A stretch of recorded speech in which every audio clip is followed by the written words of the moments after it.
참 좋으신 하나님 감사드립니다. 구원받은 하나님의 자녀가 예수 이름 부를 때마다 예수의 능력과 권세로 항상 역사하심을 감사드립니다. 우리의 모든 상황 속에 내 것을 가지고 하는 것이 아니라 하나님의 것을 가지고 인도받고 응답받고 증인될 수 있도록 예수의 이름을 부르게 하여 주옵소서.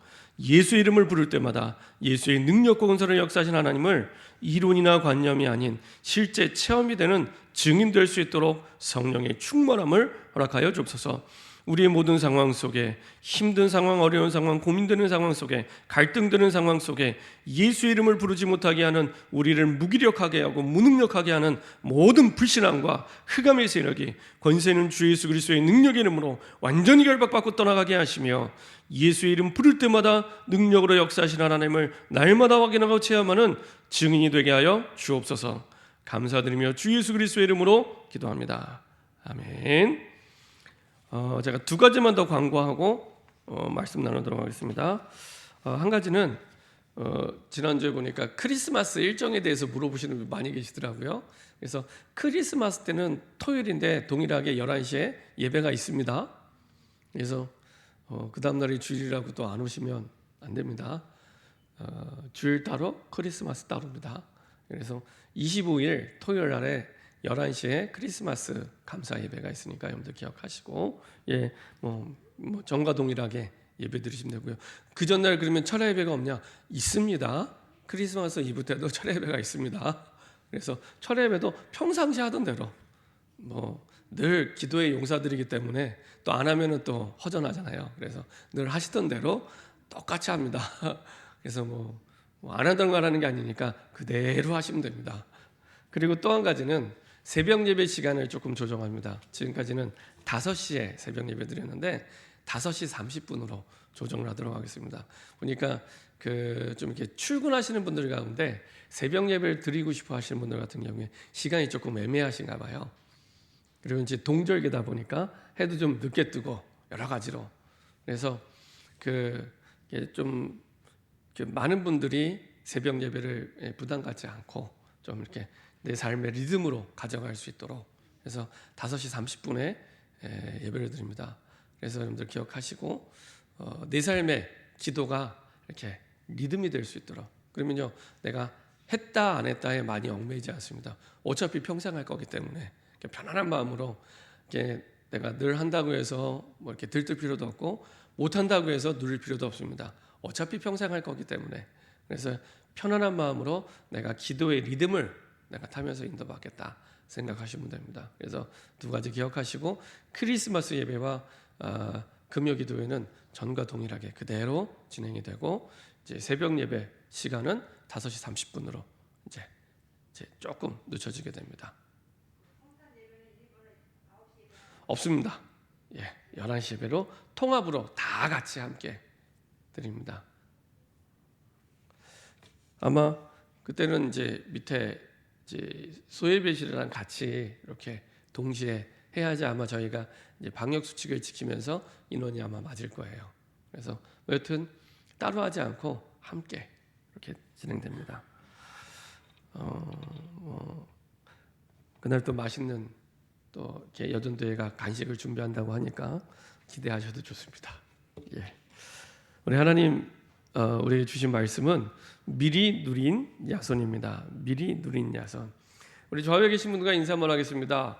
예수가 그리스도이십니다. 우리 한 번 더 인사드리겠습니다.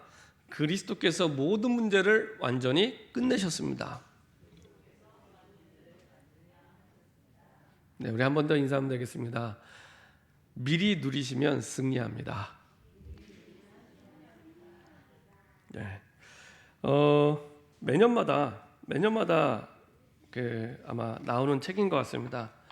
이제 올해에도 이제 연말이 되니까 역시 내년도 흐름에 대해서 이제 늘 나오는 책인데요. 트렌드 코리아 2022라는 책이 있습니다. 항상 이게 2022라는 얘기는 2021도 있고 2020도 있다는 얘기겠죠. 매년 나오는 책입니다. 그래서 그 다음에 쉽게 얘기하면 뭐가 유행이 될 거냐, 뭐가 장사 잘 될 거냐, 이제 그런 흐름을 분석하는 그런 책입니다. 여러분들 잘 아시는 것처럼 서울대학교 소비자학과의 유명한 교수시죠. 컬럼니스트인 김난도 교수가 오늘 여지없이 그런 책을 썼는데 2022년 10가지 소비 트렌드 뭐 하면 장사가 잘 될 거냐 하고 10가지를 뽑았답니다. 저는 잘 모르겠는데 내년도가 무슨 호랑이인가 봐요. 그래서 호랑이가 될 것인지 고양이가 될 것인지 기로에 섰다 이렇게 얘기하면서 10가지를 얘기했는데 단어가 좀 생소합니다. 단어가 좀 생소하더라도 일단 내년도에 유행한다고 하니까 약간 들으시면 참고하시면 좋을 것 같습니다. 첫 번째는 나노사회다. 나노사회. 우리 사회가 공동체는 개인은 더 미세한 존재로 파편화돼서 서로 이름조차 모르게 되는 시대가 될 거기 때문에 타인에 대한 공감 능력을 키워야 된다. 저는 굉장히 공감이 되는 얘기입니다. 점점 이렇게 언택트 시대가 되다 보니까 이렇게 혼자 있는 시간 그러다 보면은 사실은 이 사회성이 관계가 무너질 수밖에 없겠죠. 두 번째는 머니러시다. 요즘은 회사에 다니면서 주식도 하고 유튜브도 하고 이런 투잡, 쓰리잡 수입의 파이프라인을 여러 개 꽂은 사람들이 많답니다. 그래서 머니러시다. 세 번째로 득템력, 득템하는 힘 이런 얘기인데요. 돈만으로 살 수 없는 희귀한 희소한 상품을 획득하는 힘을 얘기한다. 그래서요 학생들이 나이키라든지 유명한 그 신발에 희귀 예를 들면 빅뱅에 누가 디자인했다 하면 이게요 운동화 가격이 10만 원짜리가 100만 원, 200만 원, 500만 원 올라갑니다. 그러니까 이게 이전에 어떤 그 경제 사고 방식으로는 이해가 안 되는 이런 일들이 득템력 이렇게 얘기합니다. 자, 러시틱 파이프 점점 이상한 단어가 계속 나옵니다. 도시 속에서 촌스러운 느낌과 자연 친화적 삶을 동경하고 누리는 것, 러시틱 라이프. 근데 계속 도시에 살고 있고 시골은 가고 싶지 않은 이런 거죠. 헬시 프레저, 그러니까 전부 다 이게 융합입니다. 융합 섞여 있는 거죠. 헬시 프레저. 젊을 때 건강과 다이어트를 선호하면서도 그에 따른 고통은 피하려는 성향. 그렇죠. 헬시 프레저. 그다음에 엑스틴 이즈 백. 점점 희한해집니다. 엑스틴 이즈 백. 뭐냐? MZ 세대라고 들어봤죠? 요새 20대. MZ 세대의 선배인 X 세대. 이제 제 나이 또래 얘기합니다. 70년대. MZ 세대의 선배인 X 세대의 귀환. 기성세대보다 풍요로운 10대를 보낸 40대가 당분간 대한민국 소비 시장을 이끈다. 이런 얘기입니다. 네. 그 다음에 7번째가 바른 생활 루틴이. 그래서 규칙적인 생활로 자기 관리에 철저한 신인류, 스트레스 해소와 미세 행복을 추구하여 힐링을 느끼는 사람. 이런 사람이 굉장히 많습니다. 자, 그 다음에 8번째로 실제감 테크. 단어 하나하나가요 진짜 다 희한합니다. 실제감 테크. 테크란 말은 뭔가 기계적인 게 합쳐졌다는 얘기죠. 요즘 뜨고 있는 가상인간 로지처럼 그 연예인보다 가상인간으로 만들어서 광고하는 게 훨씬 낫답니다. 연예인들은 자꾸 스캔들 나서 힘든데 이 가상인간은 스캔들도 없어요. 가상인간 만들어서 자동차 광고도 하고 무슨 은행 광고도 하고 광고 많이 합니다. 저도 속았어요. 사람인 줄 알았어요. 근데 가상인간이더라고요. 근데 그 가상인간이 몇십억에서 몇백억씩 벌어들이고 있습니다. 자, 가상인간 로지처럼 실제보다 더 실제 같은 가상의 공간을 창조하는 메타버스 시대의 열풍을 말합니다. 자, 9번째, 라이크 커머스. SNS 하다가 태그를 누르면 언제든지 구매가 가능한 상시 쇼핑. 그렇죠? 상시 쇼핑. 이게 얼마나 많아졌는지 모릅니다. 이제 홈쇼핑을 넘어서 핸드폰 하나면은 24시간 누르기만 하면은 그냥 다 쇼핑이 되는. 근데 이 시장이 어마어마합니다. 이 시장이 홈쇼핑이 어마어마하니까 굉장한 수익을 한 번에 몇십억 몇백억씩 올리잖아요. 한 타임에. 이 모바일 같은 경우에도 이게 전 세계에 동시에 하는 부분이기 때문에 어마어마합니다. 사실은 그 가운데 사실은 최고의 기업이 우리 교회에서 10분 거리에 있습니다. 네이버. 네이버가 우리나라 포털 시장의 70% 이상을 장악을 하고 있습니다. 뭐 쇼핑도 마찬가지고요. 그런 시대. 그 다음에 10번째가 내러티브 자본. 뭐 일단은 잘 모르시더라도 그런 게 있나 보다 하고 들어두시면 언젠가 또 이렇게 뉴스 보시다가 부딪히게 될 겁니다. 내러티브 자본. 확고한 자기 스토리가 기업과 개인의 경쟁력이 된다는 말입니다.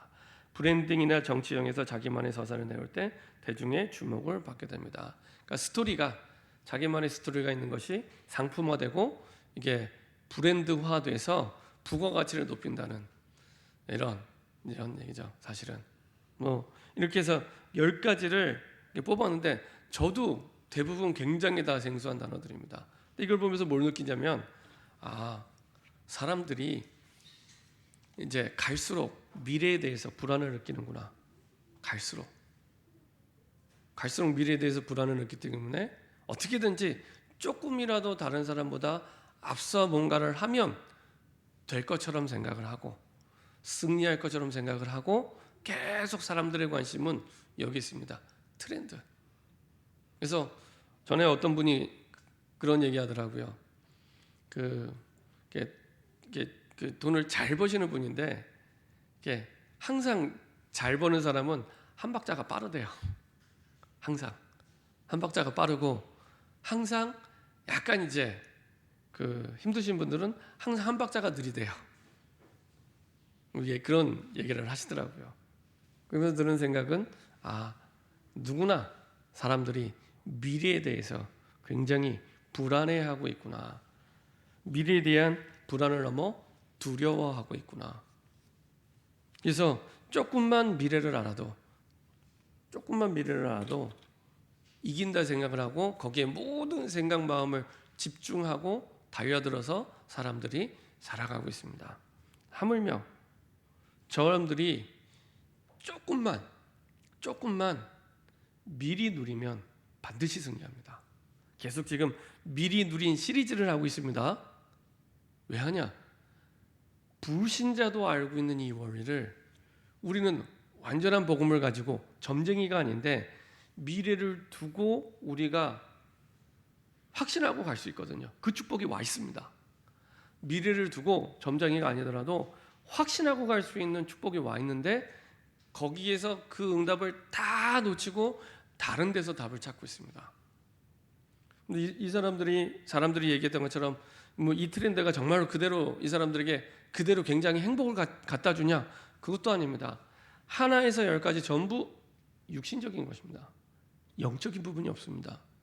여기에서 오는 영적 문제를 세상은 얘기해 주지 않습니다. 근데 여기서 오는 영적 문제가 어마어마하거든요. 그래서 아무리 10가지 트렌드를 매년 해도 찾아오는 영적 문제를 해결할 수 없습니다.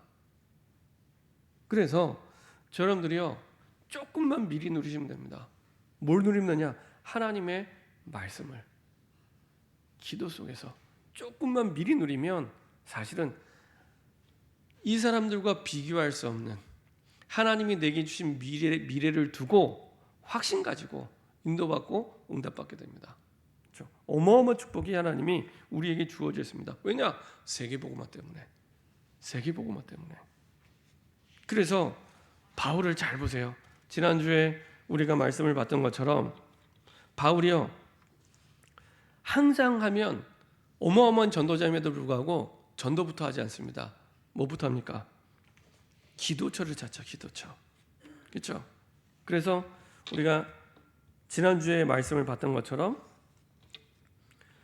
16장 13절 14절에 보면은 이렇게 얘기합니다. 안식일에 우리가 기도할 곳이 있을까 하여 문밖 강가에 나가. 그리고 13절에도 그렇게 얘기하고요. 그 다음에 16절에도 우리가 기도하는 곳에 가다가, 그 말은 바울의 삶의 중심이 항상 거기 있던 거예요. 바울은 굉장히 똑똑하고 사실은 유능하고 능력 있고 실력 있는 사람인데 자기 것으로 하지 않고 내 것 갖고 하지 않고 성령의 인도를 받기 위해 기도 속에서 모든 삶이 움직이는 삶이었습니다. 그래서 기도하는 곳이 있을까요? 네요. 이렇게 해서 정확하게 성령 인도 받으니까 하나님이 나머지 모든 걸 완전히 책임져 주십니다. 어떻게 하십니까? 16장 14절에 보면은 주께서 루디아의 마음을 여사, 말씀은 바울이 선포했는데 마음은 누가 열어? 바울이 여는 게 아니라 하나님이 여십니다. 그렇죠? 사람 마음을 하나님이 여십니다. 그랬더니 얼마나 확실하게 이 사람이 고백을 하냐? 15절에 나를 주 믿는 자로 알거든 내 집에 들어와 유하라. 그렇죠? 확실하게 고백을 합니다. 그렇죠?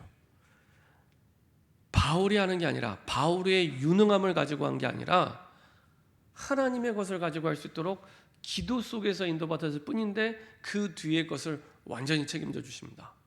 그렇죠? 그 속에서 사실은 하나님이 오늘 모든 이 야손의 만남까지도 인도하고 계십니다. 자, 그 속에서 지난주에 봤던 대로 귀신 들린 여종이 돌아오게 되고요.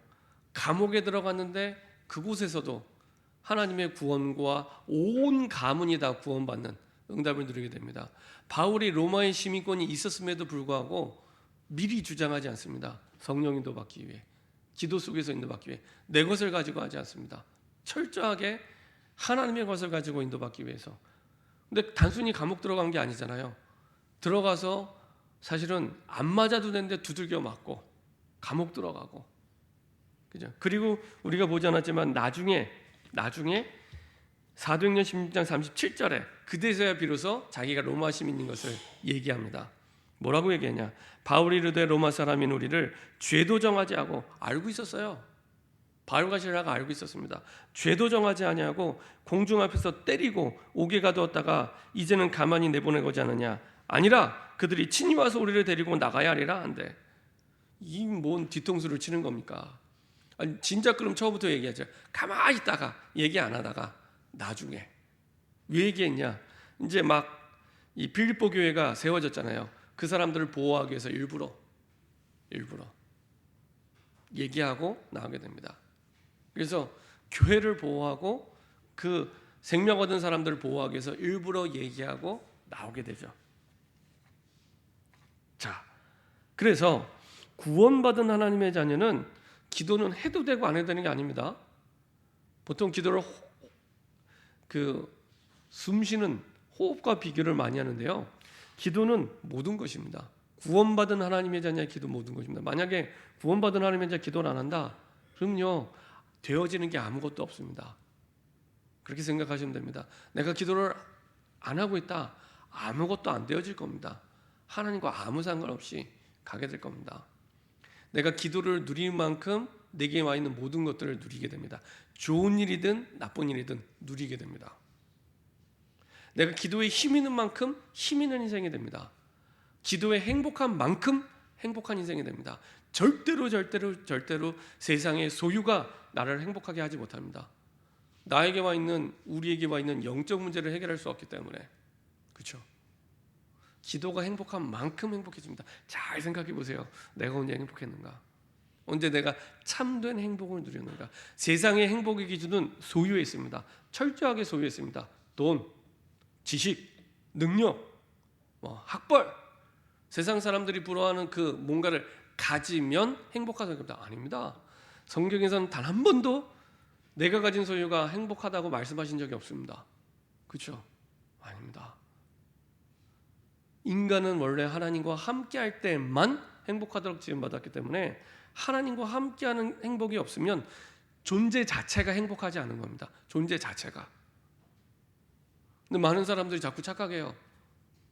돈이 많으면, 내가 돈을 가지면 행복하면, 아니라니까요. 아닙니다. 그럼 바울은 불행해야 되잖아요. 그럼 요셉은 불행해야 되잖아요. 그죠? 아닙니다. 하나님의 형상 가진 유일한 영적 존재가 사람이기 때문에 존재 자체가, 근본 존재 자체가 하나님과 함께할 때만 행복하도록. 그래서 기도를 누리는 만큼 내가 모든 걸 누리게 되고, 내가 기도를 통해 힘을 얻는 만큼 내가 힘 있는 인생이 됩니다. 그래서 임마누엘이 너무 중요합니다. 그래서 마가복음 3장 13절부터 15절 세계복음화의 제자를 부르셔서 첫 번째 하신 말씀이 그 말씀입니다. 자기의 원하는 자를 부르고 내가 너를 완전히 책임지겠다는 얘기죠. 그리고 자기와 함께 있기 원하며 전도도 하며 귀신 내어주는 권세도 있게 하려 함이라. 함께 할 때 전도도 따라오게 되고 흑암에 잡혀있는, 귀신에 잡혀있는 불신자도 살려낼 수 있는 권세도 누리게 됩니다. 함께. 그렇죠? 그 함께가 어떤 함께입니까? 임마누엘. 하나님이 단순히 나와 함께하는 정도가 아니라 우리와 함께. 굉장한 의미가 있습니다. 우리와 함께입니다. 그럼 내가 한 주간 동안 만나는 만남들 있잖아요. 그 만남 속에서도 여전히 함께하고 계시는 겁니다. 그렇죠?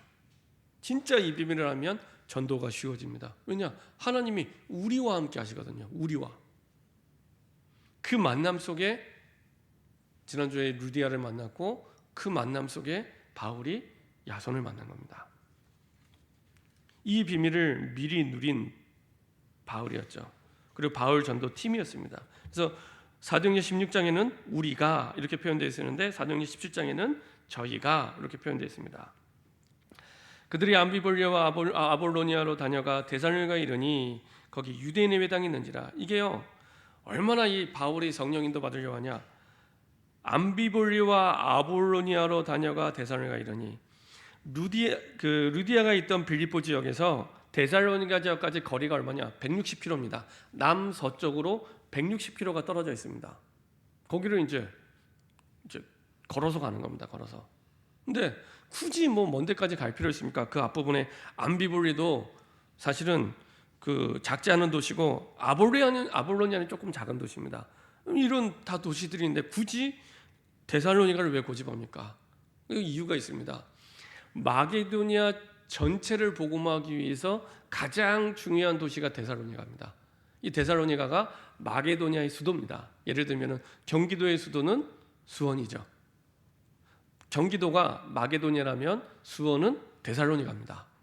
그러니까 경기도 전체 복음화를 위해 경기도청이 있고 경기도의 주요한 이 공공기관이 있는 수원 복음화를 해야 되는 것처럼 마찬가지로 이 마게도니아 전체를 두고 데살로니가를 복음해야 될 이유가 있는 겁니다. 사실은 이 성남과 분당은 더 중요하죠. 대한민국을 바꿀 수 있는 중요한 IT 기업들이 다 와 있습니다. 판교에 다 와 있습니다. 어마어마하게 사실 중요합니다. 걸어서 10분 거리에 우리나라의 이 인터넷 공간에 가장 거대한 공룡 기업인 네이버가 있습니다. 그렇죠? 이거는 진짜 우리가 마음에 담고 기도해야 될 사실은 중요한 현장입니다. 어찌 보면 대한민국의 미래를 움직일 수 있는 중요한 응답들이 와 있는 거죠. 그래서 굳이 남서쪽으로 160km나 떨어져 있는 데살로니가까지 내려온 겁니다. 그 말은 바울이 그냥 자기 생각대로 전도를 한 게 아니라 전체를 보고 성령 인도 따라서 지금 내려오게 된 겁니다. 그리고 규례를 가지고 어떤 규례입니까?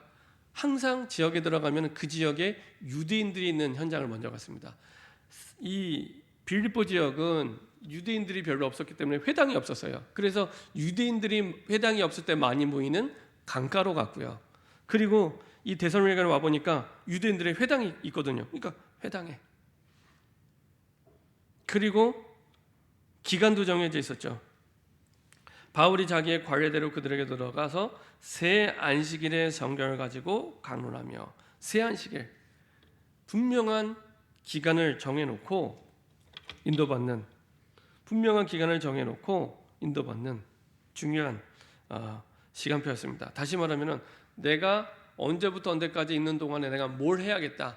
이게 분명하게 내용이 나와 있는 저와 여러분들이 어떤 일을 하든지 뭘 하든지 중요한 기간의 끝을 두고 어떤 내용을 할 것이다. 이게 확정되어 있을 때 훨씬 더 집중하게 되고 그 속에서 하나님 되기 원하신 것을 붙잡고 인도받게 됩니다. 그렇죠? 저와 여러분들은 사실은 언젠가는 죽는 날이 오기 때문에 시한부 인생입니다. 그러면 그 기간을 두고 우리가 뭐 하면 되겠습니까? 이렇게 정해져야 됩니다. 그래서 그런 기간을 두고 이제 들어가게 되죠.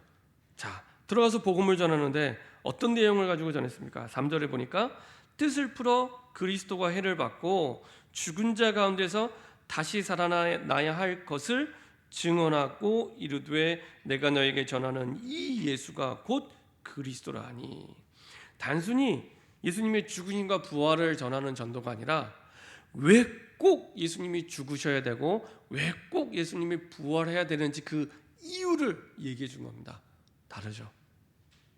대부분의 분들이 교회에서 나가면 어떻게 전도합니까?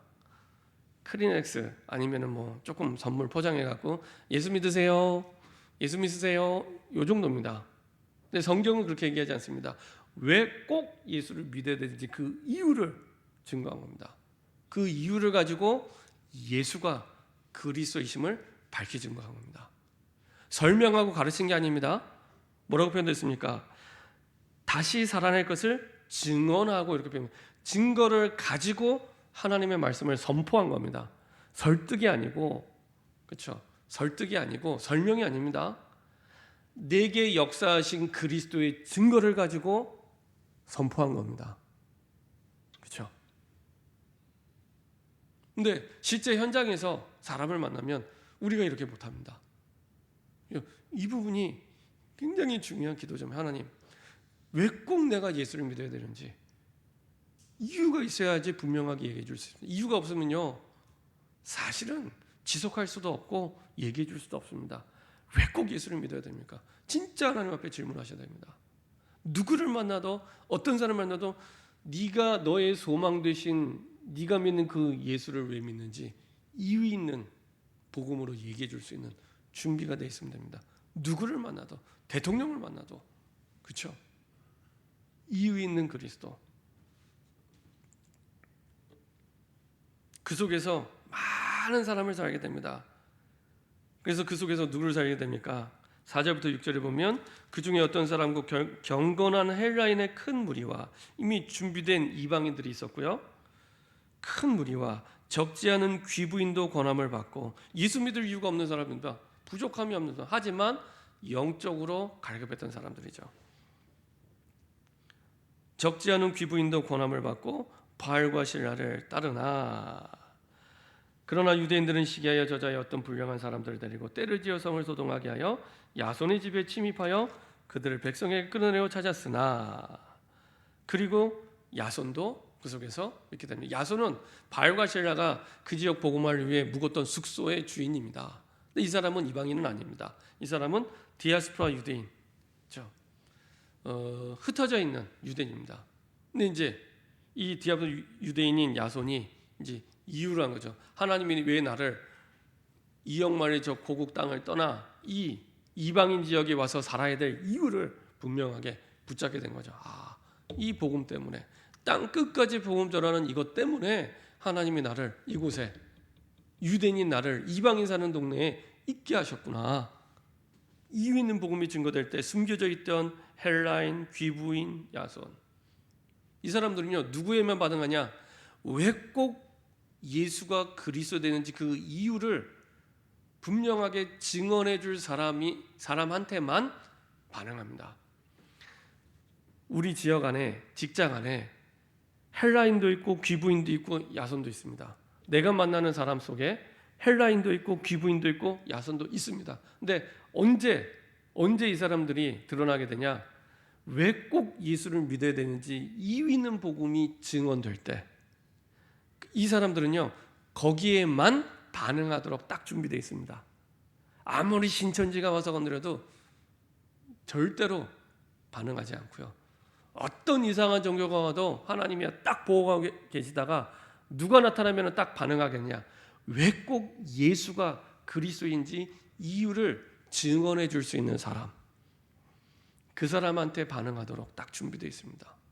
그렇죠? 이렇게 하나님은 예비된 제자, 이 속에서 함께 미리 누리는 제자 하나님이 세워가시고요. 드디어 역시 그 결과로 교회가 세워집니다. 데살로니가 교회, 사실은 칭찬받는 교회로 최고의 응답받은 교회가 되죠. 바울도 너무 기뻐하고 좋아하는 교회.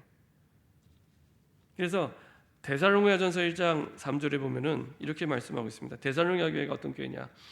너희의 믿음의 역사와 사랑의 수고와 우리 주 예수 그리스도에 대한 소망의 인내를, 단순히 믿음이 아니라 믿음의 역사를 보여주는, 단순히 사랑이 아니라 사랑의 수고를 보여주는 우리 주 예수 그리스도에 대한 소망이 있네. 내 꿈, 내가 바라는 거 아니고 내 소원 아니고 우리 주 예수 그리스도에 대한 소망이 있네.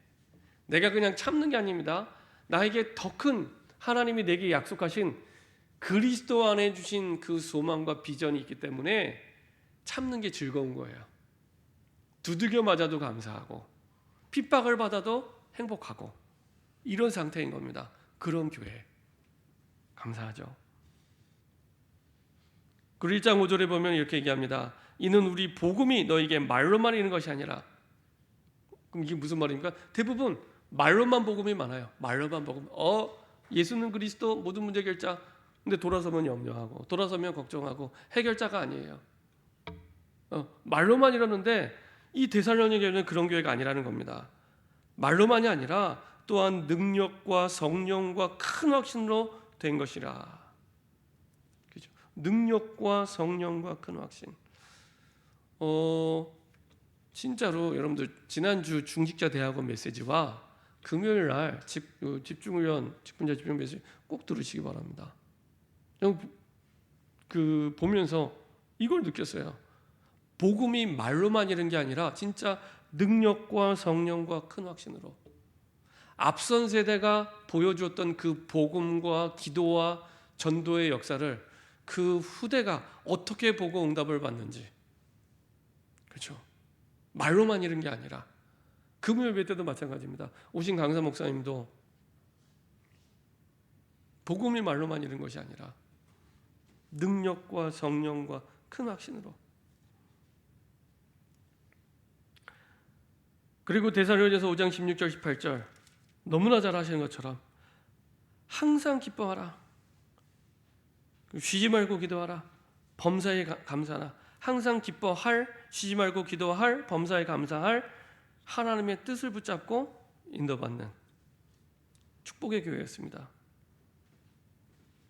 결론입니다. 하나님은 이렇게 미리 누리고 있던 바울에게 정확하게 예비된 데살로니가 교회의 중요한 제자였던 야손을 붙이십니다. 역시 7천 제자의 축복 속에 70지교의 응답을 받는 제자의 모델입니다. 하나님은 이런 야손의 축복 속에 이미 저와 여러분들을 불러주셨습니다. 이미. 그래서 저와 여러분들이 먼저 이 야손의 축복과 응답의 비밀을 누릴 때 또 다른 야손, 또 다른 루디아를 찾게 됩니다. 제자가 제자를 찾게 됩니다. 제자가 제자를 찾게 되고 제자를 세우게 됩니다. 우리는 우리 자녀들이 다 제자 되기 원하잖아요. 그럼요, 제일 빠르고 바른 방법은 내가 제자가 되는 겁니다. 내가 그런 제자의 대열에 이미 불러주셨습니다. 그래서 조금만 구원받은 하나님의 자녀에게 기도가 모든 것이기 때문에 제한적 집중 속으로 들어가시면 됩니다. 제한적 집중이 뭐냐? 진짜로 하나님이 정말 원하시는 것이 있는데 여기 집중 못하는 걸림돌들이 너무 많아요. 다 제하고 다 버리고 하나님이 원하신 것에 집중하는, 이걸 보고 제한적 집중이라고 합니다. 하나님이 정말 원하는 집중하지 못하는 것들이 너무 많은데 성경적으로 말씀드리면 그게 우상이고 우상숭배입니다. 영적인 우선순위보다 먼저 하게 만드는 모든 것을 성경에서는 우상이라고 얘기합니다. 우상. 그렇죠? 내 인생의 가치를 거기에 먼저 두고 있기 때문에 그렇습니다. 그래서요, 이유를 꼭 붙잡으셔야 됩니다. 이유. 제가요, 고등학교를 졸업하고 학력고사 시험을 마치고 나서 발표하기까지 기간이 좀 남잖아요. 그래서 대학 들어갈 등록금도 벌 겸 아르바이트를 해야겠다.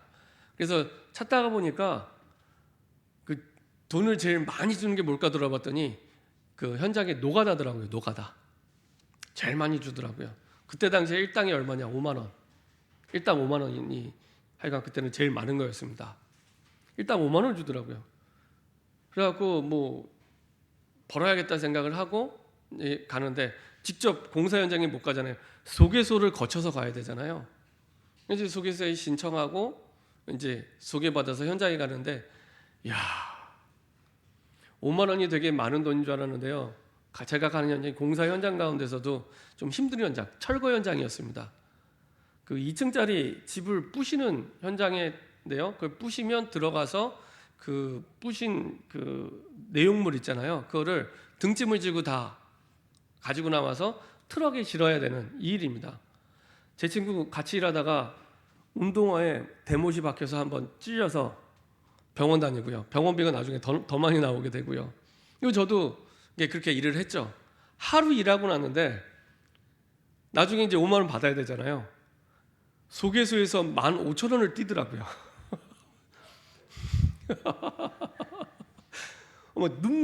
눈물이 픽 도는데 지금 뭐 친구는 옆에 못이 찔려갖고 피가 나고 저는 막 이렇게 하루를 마쳤다는 5만 원을 받겠다는 그 들뜬 마음으로 기다리고 있는데 15,000원을 떼어가더라고요.